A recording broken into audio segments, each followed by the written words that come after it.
नमस्कार दोस्तों, आप सभी पर माँ का आशीर्वाद और बजरंगबली की कृपा सदैव बनी रहे। जब व्यक्ति के संचित कर्म कटने लगते हैं तो जीवन बदलने लगता है, दैवीय कृपाएं होती हैं और सारे दुख क्लेश मिटने लगते हैं और भाग्योदय होने लगता है।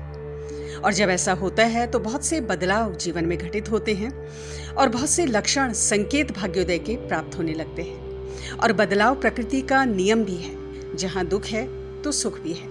तो आज हम बात करेंगे ऐसे ही कुछ संकेतों की जो भाग्योदय के प्रबल और स्पष्ट संकेत हैं। और इसमें सबसे पहला संकेत है कि भगवान की तरफ, भगवान की भक्ति की तरफ हमारा झुकाव ज़्यादा होने लगता है। जो भक्ति भाव है वो ज़्यादा से ज़्यादा प्रगाढ़ होने लगता है और इस सत्य का हमें भान होने लगता है कि हम सब उस परमपिता परमेश्वर की संतान हैं और हमारा संबंध हमारे इष्ट से, हमारे भगवान से शाश्वत है। जब भौतिक संसार में कार्यों को करते हुए भी हमारी चेतना अपने प्रभु, अपने इष्ट से कनेक्टेड रहती है, हर क्षण हम उन्हें याद करते हैं, तो ये जो स्थिति है ये भाग्योदय का प्रबल संकेत है। और भक्ति के साथ साथ मार्गदर्शन भी प्राप्त होता है। आध्यात्मिक जगत में भक्ति के मार्ग में आगे बढ़ने का उचित मार्गदर्शन प्राप्त होने लगता है, सत्संगति प्राप्त होने लगती है। आपके जीवन में जिन व्यक्तियों का, जिन संबंधों का आगमन होता है वो सब उत्तम वृत्ति वाले होते हैं, सत्संगति प्राप्त होती है। दूसरा प्रबल संकेत कि पूजा के समय अनायास ही आंखों से आंसू गिरने लगते हैं। अपने इष्ट को ध्यान कर उनकी मूर्ति, तस्वीर को, उनके साकार स्वरूप को निहारते हुए ऐसा लगता है मानो बहुत समय से बिछड़ा हुआ कोई प्रियजन है जिससे मिलन हो गया है, और ये सोचते हुए आंखों से आंसू गिरने लगते हैं। और जब ईश्वरीय कृपाएं होती हैं तो ही ऐसे भाव मन में पैदा होते हैं। ईश्वर भक्ति, ईश्वर कृपा से ही प्राप्त हो सकती है, और जब ये भाव मन में पैदा हो जाते हैं तो किस्मत निश्चित बदलने लगती है। तीसरा बहुत बड़ा संकेत भाग्योदय का है कि हमारी जो चेतना है वो अंतर्मुखी होने लगती है, अर्थात भौतिक जगत की चमक दमक में, भौतिक व्यवहार में मन नहीं लगता, एकांत ज़्यादा रुचिकर प्रतीत होने लगता है। और हमारा प्रयास होता है कि अधिक से अधिक एकांत में हम समय बिताएं, प्रभु का चिंतन करें, उनका नाम जप करें, और यही हमें सबसे ज़्यादा रुचिकर प्रतीत होता है। तो अगर ये हो रहा है आपके संग तो ये भाग्योदय का प्रबल संकेत है, क्योंकि जब व्यक्ति पर ईश्वरीय कृपाएं होती हैं तभी इस प्रकार के भाव मन में उठते हैं और तभी ये बदलाव स्वभाव में आता है। चौथा एक बहुत बड़ा संकेत भाग्योदय का कि अपने कर्मों के प्रति व्यक्ति सचेत हो जाता है। कोई भी कार्य जो हम कर रहे हैं यही हमारे भविष्य को बनाने वाला है। आने वाले समय में हमें कई गुना ज्यादा होकर इस कर्म का फल हमें मिलने वाला है।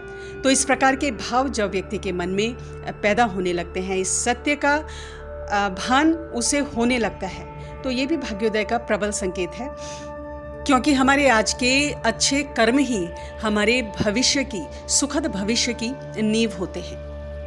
और एक अवेयरनेस हमारे अंदर पैदा हो जाती है कि हमारी बातों से, हमारे कार्यों से किसी को चोट ना पहुंचे, किसी का दिल ना दुखे, और ये सब ईश्वरीय कृपा से ही संभव होता है। पांचवा बहुत बड़ा संकेत भाग्योदय का है कि अपनी भूल का पश्चाताप होने लगता है।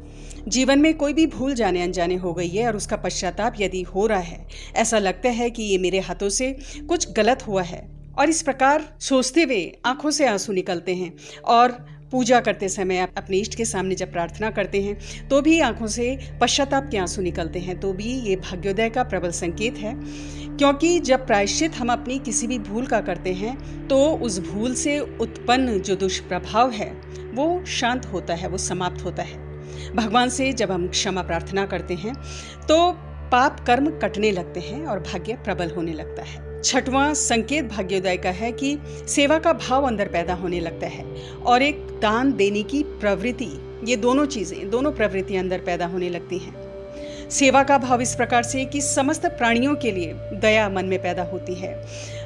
अब वो जो प्राणी है, चाहे वो मानव है, चाहे कोई असहाय जीव जंतु है, उनकी सहायता में अगर उन्हें आवश्यकता है तो उनकी सहायता में आपको आनंद मिल रहा है, और ये निस्वार्थ होती है सहायता। और ये निस्वार्थ सेवा जब पैदा हो जाती है अंदर तो भाग्य निश्चित रूप से प्रबल होता है।